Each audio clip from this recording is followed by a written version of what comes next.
The Bering Sea. A name whispered with reverence and dread. A vast, unforgiving expanse where the ocean's fury meets the edge of human endurance. It is a realm of ice-choked waves, of blinding blizzards, and currents that steal the warmth from bone. Yet, within its frigid depths, a treasure lurks. A prize that draws the brave, or perhaps the desperate, into its icy embrace. A journey here is not merely a voyage, it is a challenge to the very limits of human and mechanical fortitude. What awaits those who answer its call? From the quiet safety of port, it seems an impossibly large machine. A colossal vessel, purpose-built, not just to fish, but to conquer. This is not merely a ship, it is a self-contained industrial ecosystem. A factory afloat, designed to withstand the crushing power of the Bering. Every plate of steel, every reinforced hatch, speaks of its singular mission. Its engines hum with a promise of power, of defiance against the elements. But beneath its formidable exterior, what complex operations truly unfold? As the lines are cast off, the land fades into a distant memory. A multi-week expedition begins. A long trek north, into waters that grow colder, darker, more turbulent with every passing mile. The crew, a tight-knit band of seasoned veterans and hopeful newcomers, stands ready. Each understands the immense risks, the solitude, the relentless grind that lies ahead. They leave behind comfort, connection, and certainty. For what? For a fleeting chance at fortune, hidden deep within the seabed. The true test is yet to begin. They are the tools of the hunt. Massive, cage-like structures forged from heavy steel, each a testament to brute force engineering. These are the crab pots, designed not just to capture, but to endure. Capable of withstanding immense underwater pressures, their sheer weight anchors them against the ocean's might. Each pot is a carefully constructed trap, bait-filled, waiting to lure in its elusive prey. But how many of these formidable devices are deployed? And what titanic forces are required to handle them? On deck, a symphony of industrial power. Massive hydraulic cranes, their steel arms arcing through the cold air, dominate the scene. These aren't delicate instruments, they are beasts of burden, precisely calibrated to manage the colossal weight of the crab pots. With a controlled roar, they lift, swing, and release the heavy traps into the churning water below. It's a ballet of immense forces, where a single misstep could prove catastrophic. What incredible strength does it take to operate such machinery in a restless sea? Once deployed, the pots descend into the cold abyss. And then, a waiting game begins. Hours stretch into days as the ship cruises, patrolling the designated fishing grounds. Beneath the turbulent surface, in the crushing darkness, the baited traps lie motionless. What unseen battles unfold within those depths? What creatures investigate the offerings? The crew monitors their sonar, watching for signs, for the telltale changes in the seabed that hint at a gathering of their elusive quarry. Patience is a virtue, and a necessity, in this hunt. The time arrives. Hauling operations commence. The hydraulic winch roars to life, a powerful steel cable biting into the ocean. Slowly, agonizingly, the traps are retrieved from their watery grave. Each foot of cable reeled in brings anticipation, and perhaps dread. Will the pots be empty, or teeming with the day's bounty?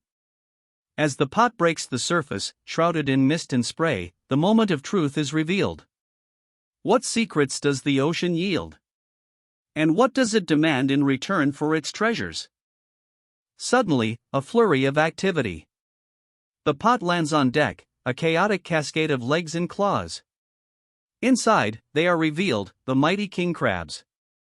Giant, armored creatures of the deep, their spiny shells and powerful limbs speak of a life lived in a harsh environment. Each crab is a formidable specimen, a living testament to resilience. But their sheer size and strength also pose a significant danger to the crew. How are these magnificent, yet perilous, creatures handled on a bucking deck? Deck work on a king crab boat is a dangerous dance. Heavy steel pots swing overhead. Waves crash over the rails, turning the deck into an icy, slick hazard. Powerful claws snap at unloved hands. The pace is relentless, the risks ever present. Every movement is calculated, every step secured, but the ocean cares little for caution. It demands respect and exacts a toll. What unseen dangers lurk in the shadows of this industrial ballet? And how do these individuals find the fortitude to face them, hour after hour? The deck becomes a sorting arena. Crabs are swiftly evaluated. Only males of legal size are kept, ensuring the sustainability of the fishery. Females and undersized crabs are returned immediately to the sea, a vital practice for future harvests. It is a precise, practiced rhythm, demanding speed and accuracy. Thousands of crabs pass through these hands daily. This meticulous process is more than just sorting, it is a commitment to the ocean's delicate balance. But what happens once the chosen few pass this first crucible? Below deck, the ship transforms into a high-tech seafood factory. A maze of conveyor belts, automated cutters, and processing stations hums with ceaseless activity. Here, the crabs are meticulously cleaned, sectioned, and prepared. It is a streamlined operation, designed for maximum efficiency and hygiene. The raw, living creature becomes a carefully prepared product. This industrial heartbeat drives the entire expedition, turning a dangerous catch into a valuable commodity. What advanced systems ensure the quality and speed of this transformation? Preservation is paramount.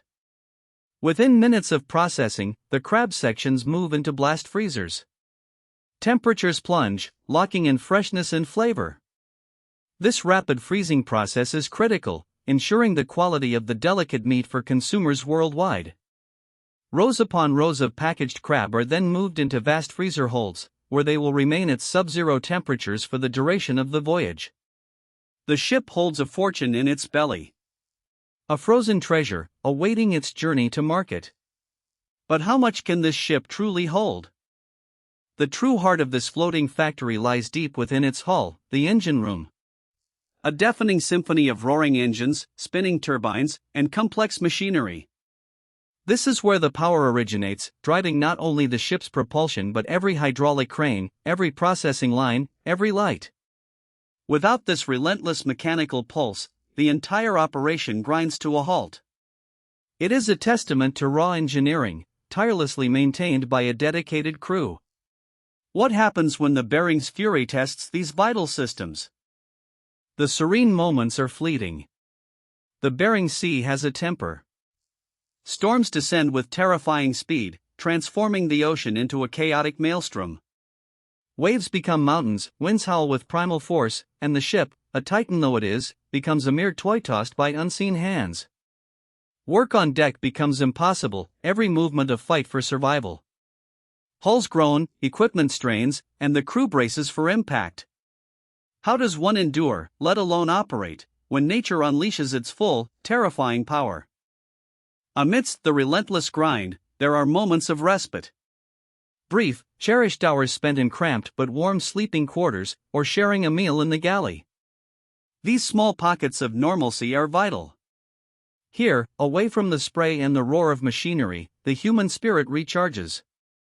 Stories are shared, exhaustion temporarily forgotten, and the bonds of camaraderie strengthened. What unspoken understanding passes between those who share such extreme experiences? These shared moments are as crucial as any mechanical part for the ship's function. This entire operation hinges on one critical factor: teamwork. Every crew member, from the captain on the bridge to the deckhands in the freezing spray, plays a vital role. In this environment, trust is not an option, it is an absolute necessity. Lives literally depend on clear communication, coordinated effort, and an unwavering commitment to one another. There is no room for error, no space for individual ego. Only a unified front can face the Bering's challenges and emerge victorious. What binds this disparate group together? Weeks pass. The freezer holds, once cavernous and empty, now brim with the ship's hard-won bounty. Millions of pounds of king crab, frozen solid, represent a testament to perseverance. Each crab, a story of the Bering's challenges and the crew's relentless effort. The ship, once a hunter, now becomes a carrier of its precious cargo. The journey is far from over, but the most dangerous part, the active hunt, nears its conclusion. What overwhelming satisfaction, or quiet relief, comes with a full hold? The return journey is different. The intensity of the hunt gives way to the anticipation of home. But the bearing remains a formidable adversary until the final moment. Even on the calmer waters, the sheer scale of the expedition, the toll it takes, remains etched on the faces of the crew. As the distant lights of civilization begin to twinkle, a silent understanding passes between them. They have faced the ocean's wrath, pushed their limits, and emerged. What memories will they carry? What lessons learned from the icy frontier? This multi-week expedition into the Bering Sea is more than just a commercial crab harvest. It is an epic saga of industrial might, human courage, and the relentless pursuit of a valuable resource.